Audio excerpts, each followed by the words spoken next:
At first, the war everyone feared was not the war that finally came.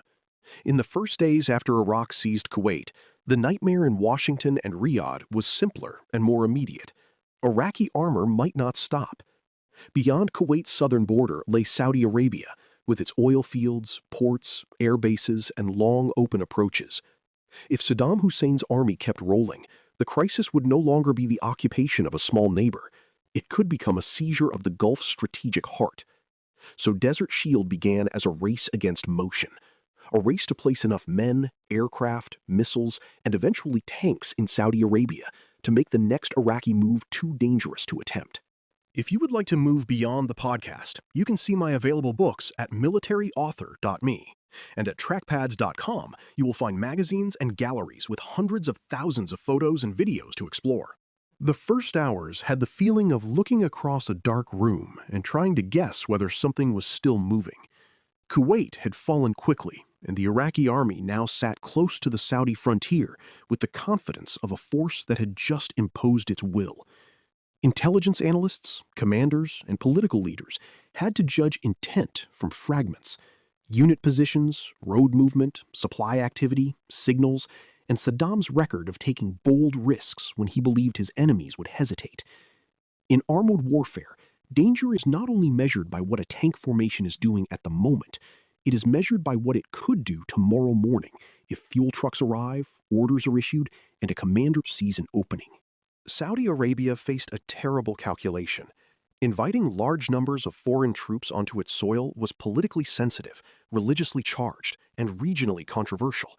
But the alternative was to stand exposed before an army already in Kuwait. The kingdom had money, aircraft, and some capable forces, yet it did not have the depth or mass to meet Iraq alone in a sustained mechanized campaign.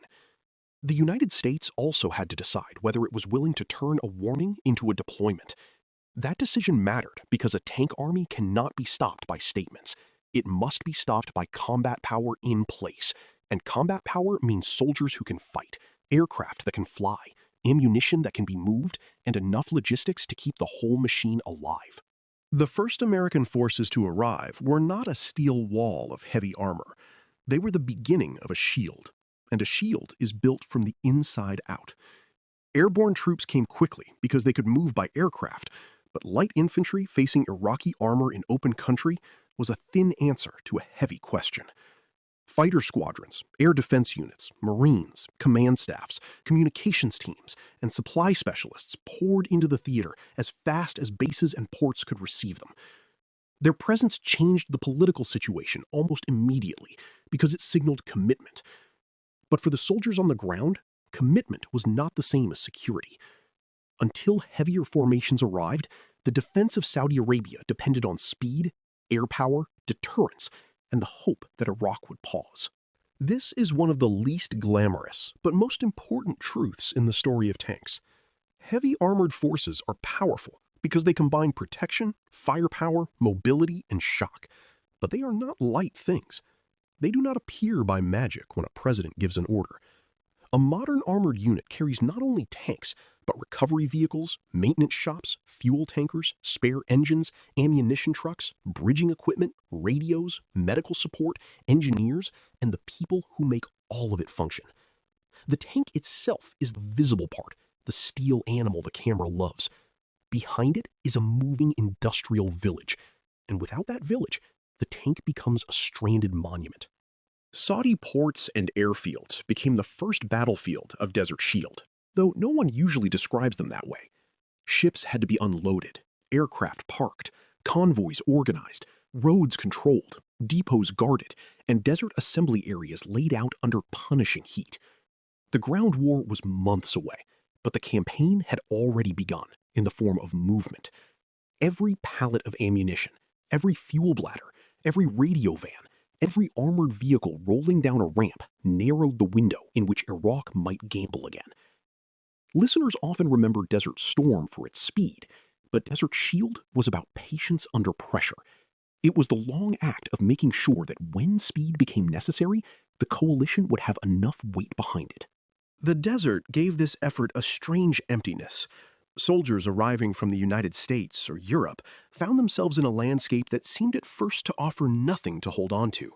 There were vast distances, heat that punished work, sand that got into machinery, and horizons that made ordinary navigation feel uncertain. For armored forces trained in the forests, towns, and road nets of Central Europe, this was not simply a change of scenery. It required a change of imagination. A unit could no longer think in terms of the next village, the next bridge, or the next wooded rise. It had to think in compass headings, fuel states, maintenance intervals, and the possibility that a fight could unfold across distances too wide to grasp with the naked eye. The coalition itself had to be assembled with almost as much care as the military force. Desert Shield became an enormous act of diplomacy, binding together American power, Saudi territory, British armored experience, French forces, Egyptian and Syrian participation, Gulf state support, and a United Nations framework that gave the effort broader legitimacy. This mattered on the battlefield because armies do not fight outside politics. The more credible and durable the coalition became, the less likely Saddam could hope to split it or wait it out. Yet coalition warfare also brought friction. Different languages, equipment, command traditions, political limits, and national priorities had to be coordinated. Modern armored warfare was never only about the crews inside the tanks. It was also about whether governments could hold together long enough for those crews to be used decisively. Iraq, meanwhile, turned Kuwait from a conquered country into a fortress and a hostage. Its forces dug defensive positions, prepared obstacles, placed mines, and arranged units to defend against attacks from the south and west. The Iraqi army had learned in the war with Iran that prepared defenses, artillery, and mass could make an attacker pay heavily. That experience encouraged a vision of the coming fight in which coalition troops might break themselves against belts of mines, trenches, anti-tank weapons, and dug-in armor. It was not a foolish idea on its own terms. Throughout the 20th century, tanks had often suffered when forced into predictable assaults against prepared ground without proper infantry, artillery, engineers, and reconnaissance. The problem for Iraq was that the coalition was not planning to fight on Iraqi terms if it could avoid doing so. During these months, the future campaign began to take shape in the minds of commanders who understood that defending Saudi Arabia was only the first act. To liberate Kuwait, the coalition would need to do more than push straight into the strongest Iraqi positions. It would need to fix Iraqi attention, disrupt command, suppress air defenses, strike supply lines, and maneuver heavy forces into places where Iraqi defenses were weaker or wrongly oriented. That kind of thinking belonged to the mature age of armored warfare, far removed from the first crude tank breakthroughs of 1917. The tank was still central, but it was now one instrument inside a coordinated system. Air power, satellites, electronic warfare, artillery, engineers, deception, and logistics would shape where the tanks could go and how fast they could win. For individual soldiers, Desert Shield was not yet the clean narrative that later histories would give it. It was uncertainty, heat, training, boredom, rumors, maintenance, letters home, alarms, and the uneasy knowledge that the Iraqi army was close enough to matter. Crews drilled on gunnery and movement. Mechanics worked to keep vehicles ready in an environment that seemed designed to wear them down before combat. Commanders studied maps that sometimes revealed very little because the desert did not provide the comforting detail of European terrain. Everyone waited for clarity, but waiting in a military crisis is rarely passive. It is work repeated until it becomes discipline. By the time the ground war came, much of the victory would rest on habits built during these waiting months. Desert Shield also forced a quiet moral and strategic question. Was the goal simply to prevent further aggression, or to undo the aggression already committed? A shield can stop a blow, but it does not by itself restore what has been taken. As weeks became months, the coalition's military buildup made a defensive success increasingly likely, but Kuwait remained occupied and Iraqi forces remained in place. Sanctions and diplomacy continued, yet the presence of hundreds of thousands of troops in the desert changed the meaning of time.